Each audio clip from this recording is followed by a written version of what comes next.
Assalamualaikum warahmatullahi wabarakatuh. Rabbi shrah li sadri wa yassir li amri wa hlul 'uqdatam min lisani yafqahu qawli. Allahumma shalli ala sayyidina Muhammad sholatan taqulu lana lahil wa mahmudan wa anna dan syauban mahmudan Allahumma shalli wa sallim. Pemirsa Om Sugeng Official dimanapun Anda berada, dalam episode kali ini kita akan berjalan-jalan religi, mengenalkan satu wali Allah yang tidak asing bagi pemirsa mungkin, dan sudah termasyhur ke pelosok negeri, yaitu Mbah Nur Duryawalangsang, yang mana dikenal dengan Mbah Nur bin Sayyid. Saya akan mulai perjalanan dari Desa Moga. Kita akan berjalan menuju ke tempat makom Mbah Nur Durya, yang mana jalan cukup sulit dan cukup hati-hati kalau kita mengarah ke sana. Oke pemirsa, dimanapun Anda berada, kita di sini mau ambil dari pintu masuk yang menuju ke lokasi yang di situ banyak bisa Anda lihat pom bensin baru, juga pemandangan sangat indah, dan juga hari yang sangat cerah. Kita masuk langsung ke tempat lokasi tempat budaya yang sangat sulit untuk kita jangkau. Memang sekarang sudah agak enak. Mungkin kalau di tahun-tahun sebelumnya jalannya belum lebar, kita berhenti di masjid. Kalau zaman dulu di situ kita jalan kaki, tapi kita sekarang sudah bisa masjid belok kiri, langsung kita bisa menuju ke makom. Tapi perlu pemirsa ketahui, untuk menuju ke makom jalannya cukup sulit, hanya bisa satu motor. Kalaupun kita berpapasan dengan motor lain, salah satu kita harus berhenti. Dan jalan cukup licin, kanan kiri sawah dan juga agak dalam ya. Situ jalan juga agak becek. Kita sangat hati-hati banget. Paling kecepatan motor hanya 10 km per jam. Namun jika wali Allah, nggak mungkin seorang wali Allah kebanyakan tepatnya mesti di gunung atau di tengah sawah. Kita unik. Kita sebentar lagi akan masuk ke persawahan. Disitulah keunikan makom Mbah Nur. Kita masih tetap meniti jalan yang setapak, jadi saya katakan, yaitu hanya bisa satu motor kita lewat. Lihat jelas, kita nggak bohong, jalannya sempit dan sebelahnya rumah dan sebelah kanan dalam perkebunan dalam.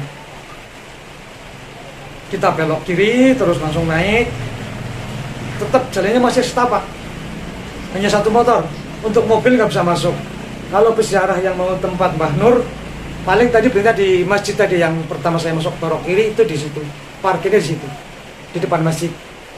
Kesananya kalau pakai mobil jalan kaki sekitar 1 kilo menuju ke tempat makomnya Mbah Nur. Oke, kita masuk ke areal persawahan.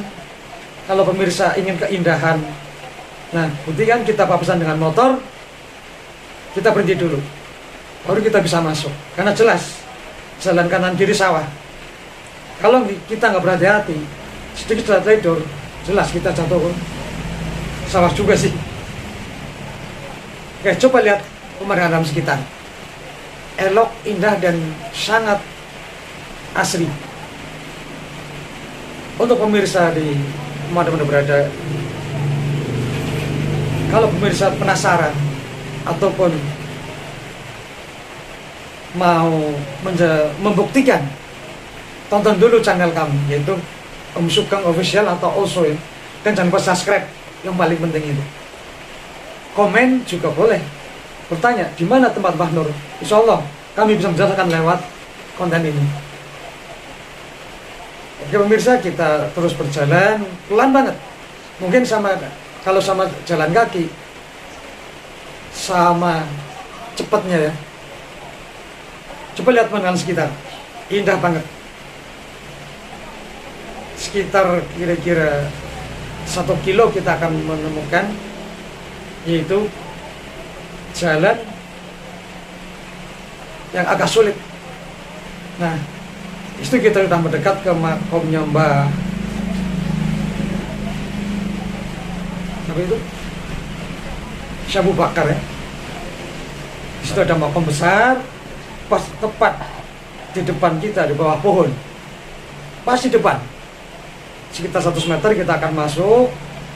Nah, disitulah di bawah pohon besar itu ada makom wali Allah yang sangat termasyhur. Ini bukan tempat Mbah Nur. Kita masih jalan menyusuri jalan setapak dan juga pemandangan yang indah. Sungguh bisa menginspirasi. Bagus untuk kita merenungkan. Oke, bisa pemirsa lihat jalan cukup sempit. Makanya tadi dikatakan kalau pakai mobil kita nggak bisa masuk langsung ke lokasi makom, nggak bisa. Kita masih nanjak dan super hati-hati kita masuk ke area makom. Sekitar 500 meter. Coba pemirsa perhatikan kanan kiri perjalanan dalam banget, sekitar 10 meter ke bawah. Jadi harus super hati-hati. Cukup sulit tempatnya. Padahal kalau kita lihat sungguh jauh perjalanannya, tapi berbagai tempat orang bisa datang sini. Insya Allah, Allah. Oke, kita akan masuk ke sekitar 20 atau 50 meter lagi akan masuk ke tempat parkir, yaitu tempat Mbah Nur berada di makaman di situ. Di depan kita ada rumah besar. Dan kalau kita pandang jauh, bukit-bukit juga ikut bertasbih. Pohon-pohon ikut bertasbih. Buktinya, seorang wali Allah di tempat di mana dia dimakamkan, alamnya akan asri, indah, dan tanah yang subur. Oke, itulah ada tempat parkir. Kita parkirkan motor di sebelah kanan. Dan sudah ada petunjuk arah. Kalau dulu belum ada tempat parkir, sekarang sudah ada tempat parkir. Jadi untuk para pengunjung atau peziarah yang datang situ, nggak usah khawatir. Oke, kita jalan menuju ke tempat makom Mbah Nur.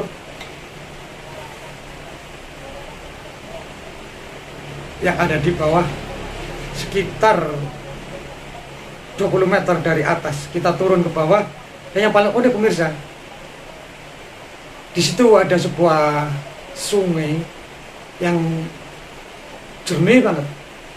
Walaupun kemarau panjang nggak pernah surut airnya, nggak pernah kering. Yang paling unik lagi, makomnya ada di tengah-tengah sungai. Kita menelusuri mau masuk ke area makom, tapi kita tidak masuk karena saya hanya menunjukkan arahnya saja dan lokasinya. Jadi kita di sini lihat-lihat keadaan makom, dan pas mungkin kita datangnya sore, jadi pintu makom tertutup. Kalau pemirsa ketahui, ini yang saya berdiri di sini, kelihatan ini bukan, ini musola. Musola di situ ada berbagai peringatan yang harus kalian perhatikan. Ini musola. Kita menuju ke bawah, yaitu lihat yang saya katakan, sungai yang mengelilingi makam tersebut. Walaupun hujan besar, tidak pernah kemasukan air dalam makam. Itulah karomah Mbah Nur. Coba lihat airnya, jernih banget. Itu yang disebut kali suci, sungai suci. airnya jernih, tidak pernah surut walaupun musim kemarau. Itu bukti bahwa alam pun menghormati, alam pun menghargai kehadiran wali Allah. Jadi kita para peziarah yang mau ke tempat Mbah Nur, janganlah beranggapan negatif ya. Jangan. Kita ziarah sekedar merasa malu kok. Ini pun perjalanan religi, mengerti akan kehidupan kita. Kemana kita akan kembali? Kembali lagi ke ziarah tadi. Ziarah sebenarnya kita merasa malu dengan orang yang telah meninggal beratus-ratus tahun. Kenapa malu? Mungkin pertanyaan seperti itu ya. Orang yang sudah dimakamkan sekian ratus tahun masih bisa mengajak kita untuk bersolawat, bertasbih, dan bertahlil. Coba, kalau kalian nggak percaya, apakah di makam wali Allah ada yang dangdutan? Nggak ada kan? Apakah di makam wali Allah ada yang pesta? Nggak ada. Di situ semua bertasbih, bersolawat, berzikir pada Allah. Kita harus tahu, kita di situ pada akhirnya nggak boleh minta apapun. Kita hanya merasakan malu kepada yang ada di makam itu. Kenapa malu sih? Itu tadi saya katakan, masih memberikan keberkahan, masih memberikan rezeki kepada alam sekitarnya. Satu contoh, tumbuhan. Coba di sekitar makam tersebut subur, panen juga jadi indah dan sejuk. Bahkan airnya pun nggak pernah kering, walaupun di mana-mana kering. Nah, kita yang masih hidup, yang masih bernafas dengan bebas, gratis, kenapa untuk diri sendiri saja sulit untuk bersolawat? Itulah rasa malu kita. Kita malu pada mereka, kepada beliau, untuk mengawasi diri kita. Kita itu siapa? Ya enggak pemirsa. Maaf enggak ceramah, cuman sekedar pemahaman aja. Kadang-kadang kita ziarah salah penafsir. Kau mau ziarah, mau kemana? Mau ke tempat ini, mau minta apa? Itu mintalah kepada Allah. Kita ziarah, rasakan diri kita. Malu pada yang kita ziarah. Mereka sudah dikubur, bisa mengajak kita bersolawat, yang mengatakan, sedangkan kita untuk diri saja nggak bisa. Coba budayakan rasa malu itu, budayakanlah rasa malu kita kepada wali-wali Allah. Jadi untuk para pengunjung tempat-tempat atau peziarah, budayakan itu, tanamkan rasa hati di hati kita, rasa malu pada beliau. Otomatis Allah, dengan rasa malu kita akan terbuah hati kita kok. Nah, yang tadi katakan, kita akan melihat ke makomnya Mbah Umar. Yang tadi katakan Mbah Umar, kita lihat sekitar makom. Karena ini perjalanan, saya nggak akan masuk ke makom, nggak. Saya hanya memperkenalkan makam-makam tersebut. Pada dasarnya yang saya katakan tadi, kalau tadi makam Mbah Nur tadi di sebelah sana itu kan, nah ini makam Mbah Umar menurut silsilah atau Mbah Umar itu dulu salah satu guru dari Mbah Nur Durya Walangsana bin Said, salah satu guru. Ini makamnya, tempatnya lebih dekat. Yang saya dari pertama perjalanan sekitar 200 meter dari Mbah Umar, baru menuju ke Mbah Nur. Oke, kembali kita ke tadi yang saya omongkan. Di sini saya tidak mau menggurui, kalau saya bukan seorang guru, saya seorang YouTuber, seorang pengelana, mencari nafkah lah lewat YouTuber. Karena saya yang bisa apa-apa, tapi insya Allah dengan seperti ini kita banyak belajar dari berbagai yang saya kunjungi tadi, termasuk makom wali Allah. Kalau pemirsa mau siar ke bawah nur silahkan. Aman kok, insya Allah aman. Tidak pernah saya dengar ada kejadian itu, nggak ada. Aman. Jangan khawatir, insya Allah aman. Pertama, kita dapat bisa berdoa di depan makamnya Mbah Nur. Yang kedua, kita bisa menikmati alam, bisa menjernihkan otak-otak yang ruwet. Disitulah uniknya. Pemirsa, mungkin perjalanan kita cukup sampai di sini. Dan yang perlu pemirsa ketahui, kalau kita syiarah atau perjalanan berkunjung ke tempat wali Allah atau ke tempat para wali Allah yang ada di mana-mana lah, janganlah kita berpikiran negatif ya. Jangan meminta sesuatu selain pada Allah. Ibarat kita main HP, kita main HP itu di bawah wifi yang sinyalnya kuat. Yang pertama, kita budayakan rasa malu kita. Rasa malu kita. Kita itu siapa? Kalau kita selalu meminta dan nggak pernah selesai, itu sama saja kita menganggap mereka bodoh. Jangan mereka nggak tahu apa yang kita minta, tahu. Dikira mereka nggak tahu apa yang kita harapkan, tahu. Karena dia sudah menjadi wali Allah, sudah waskita. Jadi kita berpikiran situ dengan niat satu. Kita malu. Yang kedua, kita berdoa di depan beliau, bertafakur, rendahkan diri kita, kuasai hati kita, kendalikan nafsu kita, seolah-olah kita tuh siapa. Baiklah, kalau kita berbicara tentang agama, saya nggak bisa. Nah, kita saya pun nol. Tapi alangkah baiknya kita saling menasihati barangkali dengan tayangan konten ini. Sugeng official bisa menggugah hati pemirsa di rumah, bisa membuka ataupun sedikit memberi wawasan.